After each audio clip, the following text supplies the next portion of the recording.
প্রেত পো ভয় পাবে যেখানে ঘটনা আছে সেখানে।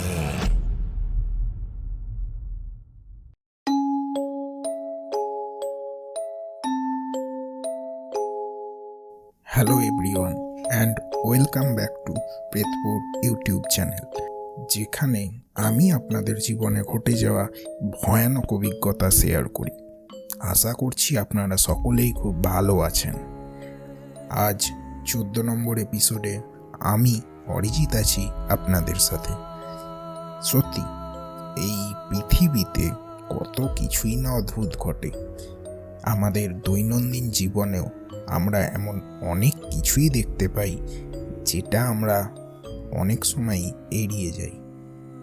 ধরুন আপনার সাথে এমন একজনের পরিচয় হলো যার বাস্তবে কোনো অস্তিত্বই নেই। তার সাথে আপনি দিব্যি গল্প করছেন, ঘুরতে যাচ্ছেন, তিনি সশরীরে আপনার সামনেও আসছেন, বাট তিনি অনেক দিন আগেই ইহজগতের মায়া ত্যাগ করেছেন। বিজ্ঞানের কাছে কি এর কোনো ব্যাখ্যা আছে?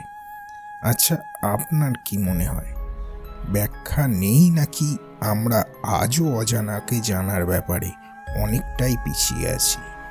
আজকের ঘটনাটি আশা করি এটা আপনাকে ভাবতে বাধ্য করবে। ঘটনায় যাবার আগে আপনাদের কাছে একটি ছোট্ট অনুরোধ রইল। ঘটনা ভালো লাগলে একটু লাইক, শেয়ার, সাবস্ক্রাইব করে আমাদের পাশে থাকবেন। আপনি ঘটনা পাঠাতে চাইলে আমাদের সরাসরি মেল করুন প্রেতপুরের অফিসিয়াল মেল pretpur.official@gmail.com। আপনি ভয়েস রেকর্ড করে ফাইলটি আমাদের পাঠাতে পারেন, অথবা ঘটনা লিখেও মেল করতে পারেন আমাদের। ঘটনা পাঠানোর জন্য ইমেল আইডি এই ভিডিও ডেসক্রিপশানে আপনি পেয়ে যাবেন। সেখান থেকে আপনি খুব সহজেই ঘটনা পাঠাতে পারবেন। এবার শুরু করছি প্রেতপুরের 14 নম্বর এপিসোড। আজকে আবারও একটি ঘটনা পাঠিয়েছেন অনুরাগ দত্ত। তার আরও ঘটনা আগের এপিসোডে আমরা আপনাদের শুনিয়েছি। তিনি আবারও একটি ঘটনা পাঠিয়েছেন, তবে আজকের ঘটনাটি বেশ বড় আর খুব ইন্টারেস্টিং। আপনারা যারা বড় ঘটনা শুনতে পছন্দ করেন তাদের খুব ভালো লাগবে আজকের এপিসোড। তাঁর বন্ধু সাগনিক রায়ের থেকে তিনি ঘটনাটি কালেক্ট করেছেন। সাগনিক বাবু একটি আইটি কোম্পানিতে কাজ করছেন। তিনি যেভাবে লিখেছেন আমি সেভাবেই বলছি।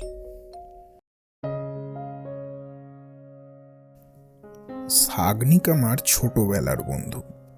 ও বর্তমানে একটি আইটি কোম্পানিতে কাজ করছে। সাগনিক ফ্ল্যাটে থাকে অফিসের কাছে থাকার জন্য। অঙ্কিত সাগনিকের ফ্ল্যাটে থাকে সাগনিকের সাথেই। ঘটনার শুরু কিভাবে সেটা আগে বলি। একদিন সাগনিক রান্না করছিল। সাগনিক বেশ ভালো রান্না করে, তাই নিজেই রান্না করে খায়।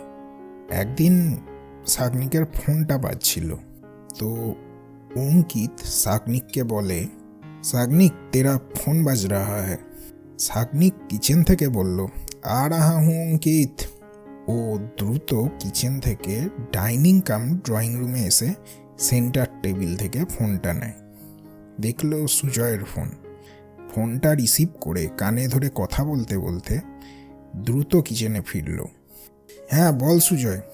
অন্য দিক থেকে সুজয় বলল, সাগনিক তুই বাইক চালাচ্ছিস না তো? সুজয় বলল, না রে, আমি অনেকক্ষণ হলো ফিরেছি অফিস থেকে। এখন টিভিতে ইউরোপা লিগ ফুটবল দেখতে দেখতে রান্না করছি। ওহ ভাই, পারিসও বটে তুই। যে হাতে সফটওয়্যার ডেভেলপ করিস সেই একই হাতে রান্নাও করিস। সাগনিক বলে, কি আর করব বল, তুই তো জানিস ভাই, রান্না করতে আমার বেশ ভালোই লাগে। আর এখানে ব্যাঙ্গালোরে ঠিকঠাক রান্নার লোক পাওয়াও কঠিন। আমার ফ্ল্যাটমেট অঙ্কিত ভালো রান্না করে, দুজনে অল্টারনেট করে করি আর কি। সুজয় বলল, বুঝলাম। শোন, যে কারণে ফোনটা করলাম, আমি একটা ফ্ল্যাট দেখেছি, সেটা সেক্টর 5 থেকে বড়জোর 5-6 কিলোমিটার হবে, কিন্তু গুরু ফ্ল্যাটটা হেভি, তোর দেখলেই একেবারে পছন্দ হয়ে যাবে। পুরো ইন্টেরিয়ার করা আর ফার্নিশড, 2 ঘরে এসিও আছে। সাগনিক শুনে বলে, বাহ, দারুণ, তোর পছন্দের ওপর আমার পুরো ভরসা আছে, তুই অ্যাডভান্স দিয়ে দে। কিন্তু এটা কোথায়, নিউ টাউনে? সুজয় বলল, না, নিউ টাউন না, রাজারহাটে। জায়গাটা বেশ ভালো। নিউ টাউনের 6 লেন রোডে উঠতে বাইকে বড়জোর 5 মিনিট। এরপর সাগনিক জিজ্ঞেস করে, এটা কি কোনো কমপ্লেক্স? সুজয় বলে, না রে, ঠিক কমপ্লেক্স বলা যায় না, 2টো টাওয়ার আছে, G+6। বিল্ডিং দুটোর আশেপাশে বেশ খানিকটা ফাঁকা জমি, বেশ নিরিবিলি শান্তিপ্রিয় জায়গা। আমি তোকে হোয়াটসঅ্যাপে ফটো ভিডিও পাঠাচ্ছি, তুই দেখে কনফার্ম করে দে। কাল তাহলে অ্যাডভান্স দিয়ে দেবো। সাগনিক বলল, ওকে, ডান। সাগনিক 12 ক্লাস অবধি সিউড়ির একটা কনভেন্টে পড়েছে, তারপর যাদবপুর ইউনিভার্সিটি থেকে কম্পিউটার সায়েন্স অ্যান্ড ইঞ্জিনিয়ারিংয়ে স্নাতক হয় 4 বছর আগে। ক্যাম্পাস থেকে একটা প্রখ্যাত বহুজাতিক তথ্য প্রযুক্তি সংস্থায় চাকরি পায়। সুজয় সাগনিকের যাদবপুরের ব্যাচমেট। সুজয় উত্তরবঙ্গের ছেলে, শিলিগুড়িতে বাড়ি। সুজয়ও ক্যাম্পাসে একই সংস্থায় চাকরি পেয়েছিল। সাগনিকের পোস্টিং হয়েছিল ব্যাঙ্গালোরে আর সুজয়ের গুড়গাঁও। গত 4 বছর দুজনে একই জায়গায় পোস্টেড ছিল।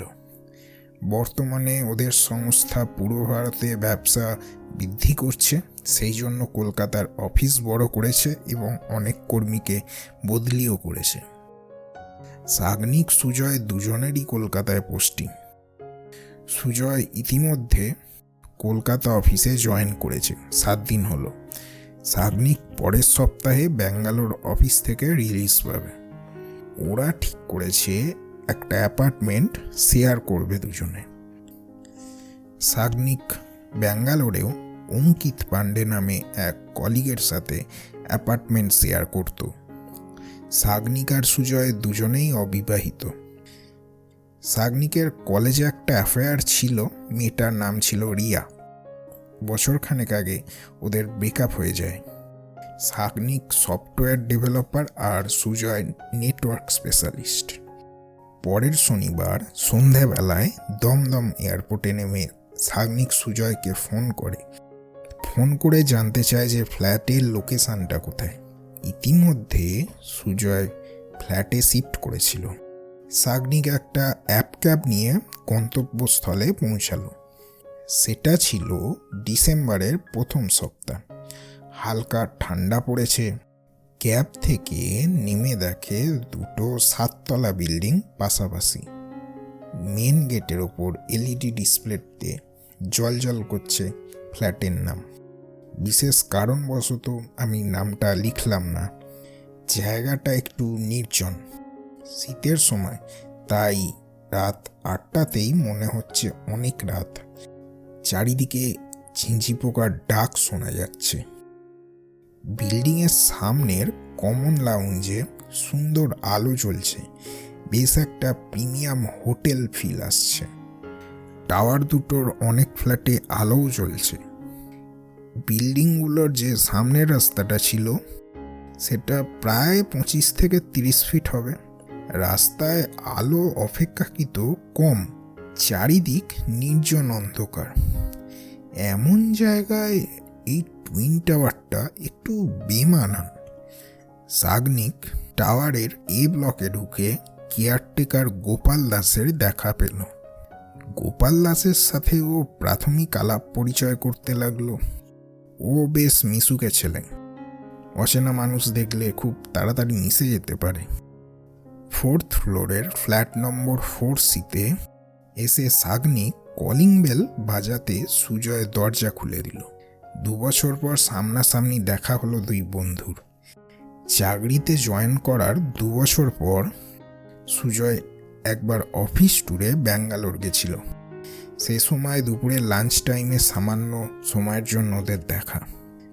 সেদিন সন্ধেবেলা সুজয়ের ফেরার ফ্লাইট ছিল, তাই ইচ্ছা থাকলেও দুই বন্ধুর একসাথে বেশিক্ষণ দেখা হয়নি। সাগনিককে দেখে সুজয় পাঞ্জাবিদের মতো একটা বলিষ্ঠ হাঁক করল।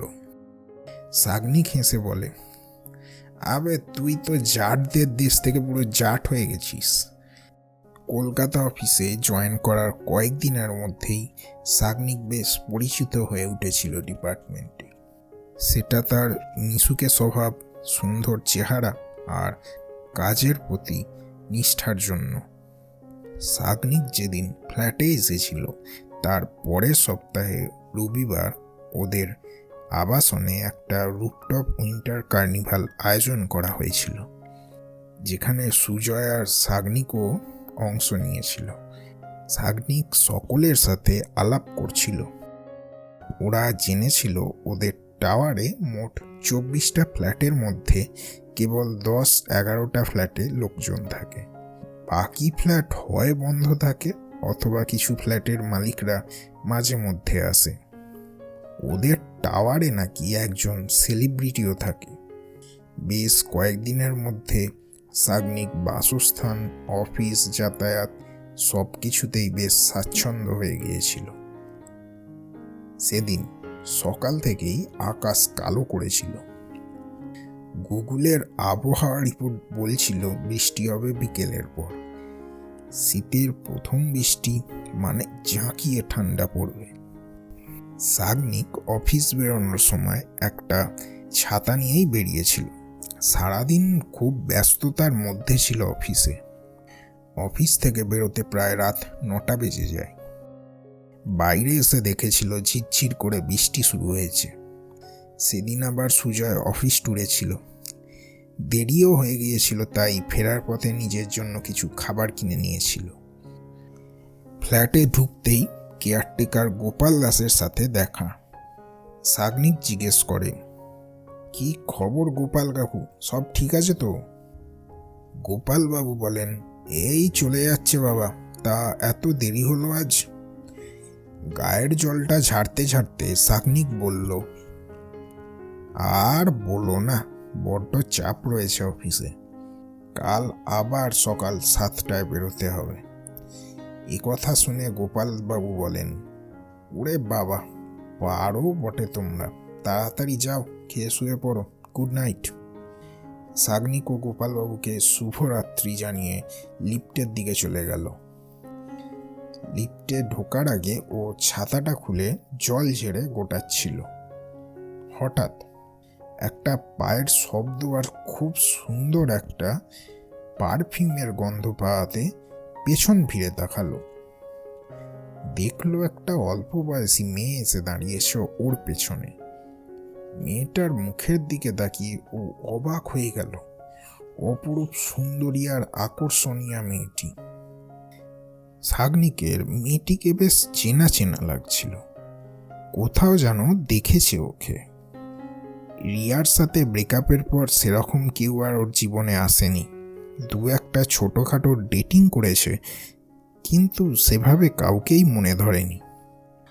ও বুঝতে পারে অনেক মেয়েরাই ওর সাথে মিশতে চায়, কিন্তু ও সেভাবে কাউকে পাত্তা দেয় না। আজ হঠাৎ কি হলো? এক ঝলক দেখে মেয়েটিকে বেশ ভালো লাগলো তার। হঠাৎ সম্বিত ফিরে পেল সে মেয়েটির কথায়। Excuse me, would you please allow me to press the button?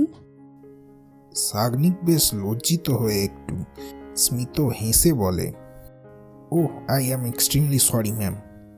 তারপর লিফটের বোতামটা চাপল। আসলে সাগনিক কল বাটনটা আড়াল করে দাঁড়িয়ে ছাতা গোটাচ্ছিল। মেয়েটি ভাবলেশহীন মুখে পরিষ্কার বাংলায় বলল, ঠিক আছে। সাগনিক লক্ষ্য করল মেয়েটি সাগনিকের দিকে একবারের জন্যও তাকায়নি। লিফটের দরজা খুললে মেয়েটি আগে ঢুকতে দিয়ে নিজে পিছন পিছন ঢুকল। আপনার কোন ফ্লোর ম্যাম? ফ্লোর বাটন প্যানেলটার সামনে দাঁড়িয়ে জিজ্ঞাসা করল সাগনিক। মেয়েটি বলে, 9th floor. সাগনিক এবার লিফটের ডোর ওপেন সুইচটা চেপে বলল, সরি, আপনার বোধহয় একটু ভুল হচ্ছে ম্যাম, এই বিল্ডিংটা 7 স্টোরিড। মেয়েটি একই রকম ভাবলেশীনভাবে বলে, সরি, অভ্যেসবশত বলে ফেলেছি। 6th floor please. সাগনিক 4 আর 6 বোতাম দুটো প্রেস করলো।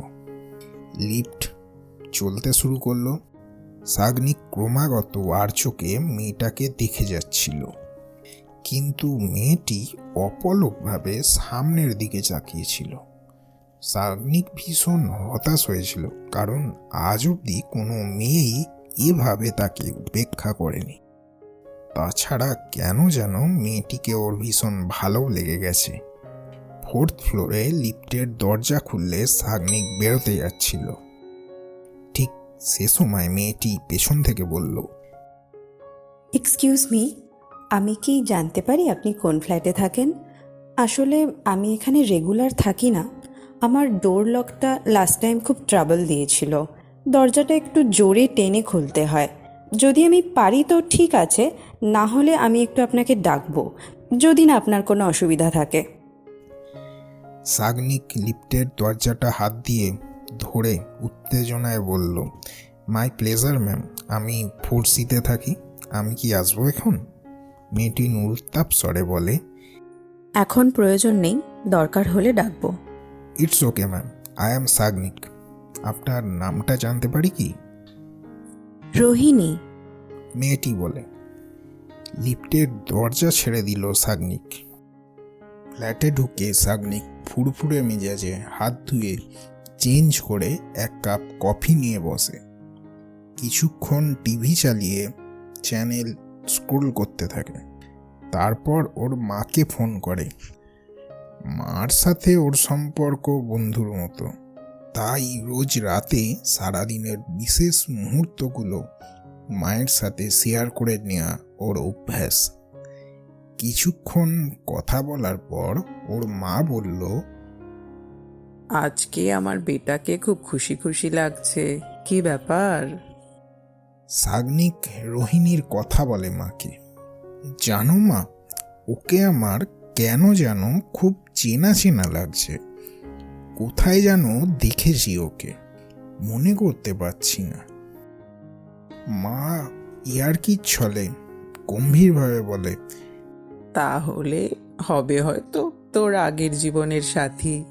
ফোনটা স্পিকারেই ছিল।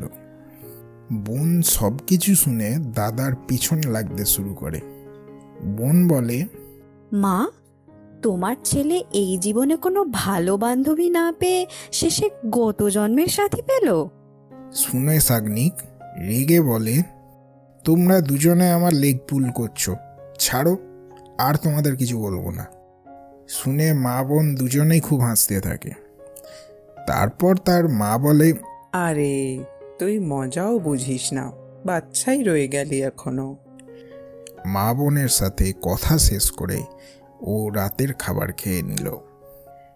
ওর মনে পড়ে গেল সকালে তাড়াতাড়ি বেরোতে হবে, তাই স্মার্ট ওয়াচে 6টার অ্যালার্ম সেট করে ঘরের সব আলো নিভিয়ে শুধু বেড লাইটটা অন করে আগাথা ক্রিস্টির একটা নোভেল নিয়ে বিছানায় এলো। সচরাচর ও বেশি রাতে শোয়, কিন্তু যেদিন তাড়াতাড়ি শোবার হয় সেদিনই ও বইটা পড়ে। বই পড়তে পড়তে রোহিণীর কথা মনে আসতে থাকে ওর। ভাবে ও নিশ্চয়ই দরজা খুলতে পেরেছিল, কিন্তু দরজা খুললেও এমন তো হতেই পারে যে ও কোনো কাজে আবার বেরোলো। দরজা লক করলো আর খুলতে পারলো না, তাহলে তো নিশ্চয়ই সাগনিককে ডাকবে। তারপর নিজের মনেই নিজে হাসলো, ভাবলো কী সব উল্টোপাল্টা ভাবছে। এই ভাবনা আর বই পড়ার মাঝে কখন যে ওর চোখ লেগে গেছিল বুঝতে পারেনি। হঠাৎ সম্বিত ফিরল কলিং বেলের শব্দে। ও এক্সাইটেড হয়ে দরজাটা খুলল। তাড়াতাড়ি সদর দরজার কাছে এসে আই হোল দিয়ে দেখে ওর অনুমান সত্যি, রোহিণী বাইরে দাঁড়িয়ে আছে। দরজা খুলে দেখলো রোহিণী দাঁড়িয়ে আছে একটা সাদা অর্ধস্বচ্ছ নাইট ওয়্যার পরে। করিডোরের স্বল্প আলোতে রোহিণীকে আরও বেশি আকর্ষণীয় লাগছিল, তবে ও যেন একটু অবিন্যস্ত। দরজা খুলে সাগনিক চাপা কিন্তু উত্তেজিত স্বরে বলে উঠল, হ্যাঁ রোহিণী বলুন। সাগনিক দেখল এই প্রথম রোহিণী ওর চোখের দিকে তাকিয়েছিল। রোহিণী খুব মিষ্টি করে অনুনয়ের সুরে বলল, সাগনিক, একটু হেল্প করবেন? সাগনিক বলল, কি হয়েছে, দরজা খুলতে হবে তো? রোহিণী বলল, হ্যাঁ, মানে আমি দরজাটা খুলেছিলাম, কিন্তু একটু আগে আবার বন্ধ করে ফেলেছি, আর খুলতে পারছি না। একটু আসবেন প্লিজ আমার সাথে? সাগনিক বলল, ও শিওর, চলুন। ও দ্রুত নিজের দরজা লক করে রোহিণীর সাথে চলতে লাগলো। সেই করিডোরের আলো কেন যেন ভীষণ কম লাগছিল। রোহিণী আগে হাঁটছিল, সাগনিক রোহিণীকে অনুসরণ করছিল। লিফটের কাছে এসে রোহিণী বোতাম টিপে লিফটের দরজা খুলল। নিজে লিফটের ভেতরে ঢুকে সাগনিককে ভেতরে ডাকে। সাগনিক লিফটে ঢুকে ফ্লোর বাটন প্যানেলের সামনে দাঁড়ালো। রোহিণী পেছন থেকে বলল, 9th ফ্লোর। সাগনিক এবার অবাক হলো, কিন্তু দেখলো প্যানেলে 9 নাম্বার বোতামটা রয়েছে। ও কেন কিছু প্রশ্ন না করে 9 নম্বর বোতামটা টিপল। ডিসপ্লেতে দেখাচ্ছে 5, 6, 7, 8, 9। লিফট দাঁড়িয়ে গেল আর দরজা খুলে গেল। রোহিণী পেছন থেকে বলল, চলুন। সাগনিক আগে আগে চলছে, পেছনে রোহিণী। করিডোরটা ওর ভীষণ চেনা লাগছে আর অন্যরকম। এবার দাঁড়ান, ডান দিকের দরজাটা দেখুন, এটাই আমার ফ্ল্যাট। চাবি লাগানো আছে দরজায়, একটু প্লিজ খুলে দিন না। রোহিণী এই কথাটা কাতরভাবে বলল পেছন থেকে। সাগনিক কেন যেন কেবল আদেশ পালন করার মতো কাজ করছিল। ও চাবি ঘুরিয়ে দরজাটা খুলে ফেলল। তারপর আনন্দে বলে ওঠে, এই তো খুলে গেছে দেখুন। রোহিণী কিছু উত্তর দিল না। সাগনিক পিছন ফিরে আঁতকে উঠল। কেউ নেই পেছনে, পুরো করিডোরটা ফাঁকা, খাঁ খাঁ করছে। এই প্রথম সাগনিকের একটু ভয় লাগলো। কাঁপা কাঁপা গলায় রোহিণী বলে ডাকতে ডাকতে দরজা ঠেলে ভিতরে ঢোকে। ভিতরটা খুব অন্ধকার। দেখলো বেডরুমের দরজা খোলা, আলো জ্বলছে ভেতরে। রোহিণী, আপনি কি ঘরে? বলতে বলতে ও ঘরে ঢুকলো। ঘরে ঢুকে ও যা দেখলো তাতে তীব্র ভয়ে ওর চোখ বিস্ফারিত হয়ে যায়। দেখে রোহিণী বিছানায় শুয়ে ছটফট করছে, হাতে কিছু একটা শিশি ধরা। তারপর হঠাৎ ওর মাথাটা ঝুলে গেল খাট থেকে। মুখ থেকে ফেনার মতো কিছু একটা বেরিয়ে এলো। ওর স্থির বিস্ফারিত চোখ দিয়ে এক দৃষ্টিতে সাগনিকের দিকে তাকিয়েছিল। তীব্র ভয়েই সাগনিক চিৎকার করতে চেষ্টা করল, কিন্তু মুখ দিয়ে তার কোনো আওয়াজ বের হচ্ছিল না। শুধু একটা গুঁ গুঁ আওয়াজ বেরোচ্ছিল। পাগলের মতো রোহিণীর ফ্ল্যাট থেকে বেরিয়ে করিডোর দিয়ে দৌড়াতে চেষ্টা করলো, কিন্তু এ কি, ও দৌড়াতে পারছে না কেন? পা দুটো কেউ যেন আটকে দিয়েছে মেঝের সাথে। পেছন থেকে রোহিণী বলছে, সাগনি, আমাকে হেল্প করবে না? এসো আমার কাছে। সাগনিক মাথা পেছন দিকে ঘুরিয়ে দেখলো রোহিণী ওর ঠিক পেছনেই দাঁড়িয়ে আর ওকে ডাকছে। রোহিণীর মুখটা খোলা চুল দিয়ে ঢাকা, শুধু ভয়ঙ্কর বিস্ফারিত চোখ দিয়ে এক দৃষ্টে ওর দিকে তাকিয়ে আছে। সাগনিক জোরে চিৎকার করে এর গায়ে যত জোর আছে সব দিয়ে পা দুটো ঝটকা দিয়ে খোলার চেষ্টা করলো। চোখ খুলে দেখলো বেডে শুয়ে আছে। এই ঠান্ডাতেও সারা শরীর ঘামে ভিজে গেছে। হৃৎপিণ্ডের গতি যেন দ্বিগুণ হয়ে গেছে। ধড়ফড় করে উঠে বলে ওঠে, ও মাই গড! ভয়ানক একটা স্বপ্ন দেখছিল। বেডসাইড লাইটটা এখনো জ্বলছে, বইটা বুকের ওপর পড়েই আছে। মানে ও বই পড়তে পড়তে কখন যে ঘুমিয়ে পড়েছিল। বেডসাইড টেবিল থেকে স্মার্ট ওয়াচটা নিয়ে সময় দেখলো 3:13। সাগনিক বরাবর খুব সাহসী, ভূত বিশেষ ভয় পায় না। ও ভাবছিল এরকমটা কেন হলো, এটা কি তবে স্লিপ প্যারালাইসিস? আর ঘুম আসছিল না। এপাশ ওপাশ করতে করতে আবার যে কখন ঘুমিয়ে পড়ল বুঝতে পারেনি। ভোরবেলা একটা শব্দে ঘুম ভেঙে গেল। কারো ফ্ল্যাটে বোধহয় কিছু কাজ হচ্ছে, খুব দুম করে শব্দ হচ্ছে। একটু বিরক্ত হয়ে ও উঠে পড়ল। এমনিতেই 6টায় উঠতে হতো। এরপর চা খেয়ে স্নান করে রেডি হয়ে 7টার সময় অফিস। নিচে নেমে দেখল পুলিশ আর কিছু লোকের ভিড়। কেয়ারটেকারকে জিজ্ঞেস করলো, কি হয়েছে গোপাল কাকু? গোপালবাবু বলেন, আর বলো না, 6th ফ্লোরে একটা মেয়ে কাল রাতে আত্মহত্যা করেছে।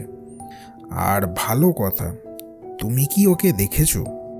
তুমি তো ঢোকার পরপরই তো কাল ঢুকলো। আত্মহত্যার আগে ও ওর ভাইকে ফোনে মেসেজ পাঠিয়েছিল। ওর বাবা মা ভাই সবাই ঢাকুরিয়া থাকে। অনেক ভোরে ওর ভাই বাবা মা পুলিশকে নিয়ে চলে এসেছিল। তারপর দেখে তালা ভেঙে বিছানায় পড়ে আছে, বিষ খেয়েছিল। ওই মেয়েটা তো খুব... আরও অনেক কিছুই গোপালবাবু বলছিলেন।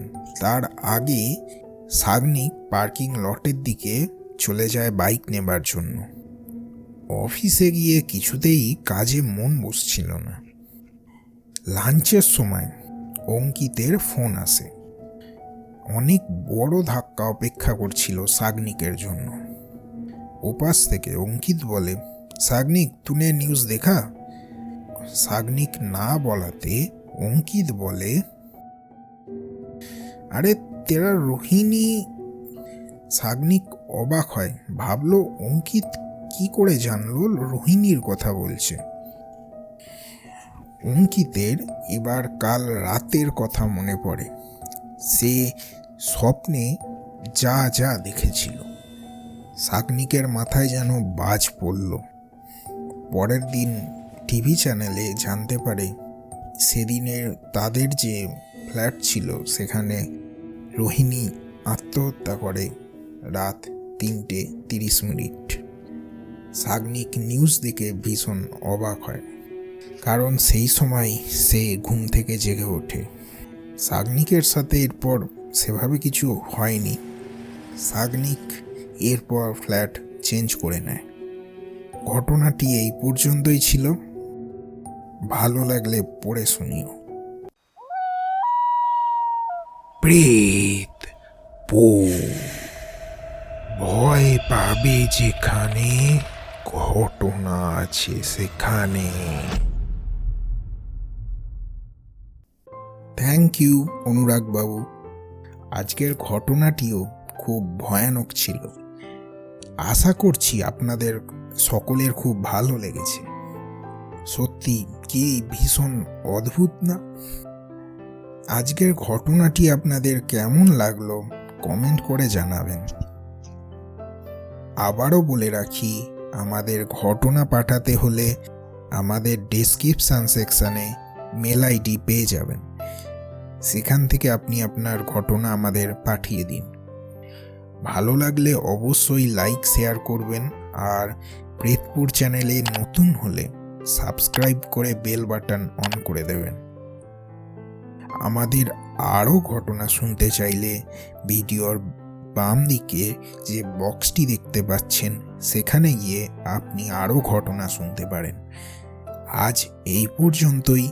ততক্ষণ ভালো থাকুন, সুস্থ থাকুন আর প্রেতপুরের সঙ্গে থাকুন। বিদায়।